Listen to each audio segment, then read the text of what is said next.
এই বছর দুর্গাপুজোয় সপ্তমীর দিন পড়েছিল সোমবার, আর সোমবার দিন যেহেতু আমরা বরাবরই নিরামিষ খাই, তাই মন থেকে না আমিষ খেতে একদম ইচ্ছা করে না।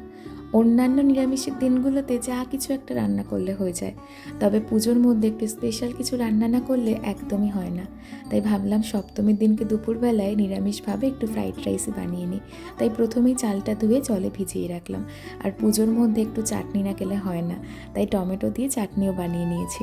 আর এখন ফ্রাইড রাইস বানানোর জন্য সব সবজি আর তার সাথে কাজু কিশমিশ অল্প একটু ঘি দিয়ে ভালো করে ভেজে রেখে দিয়েছি।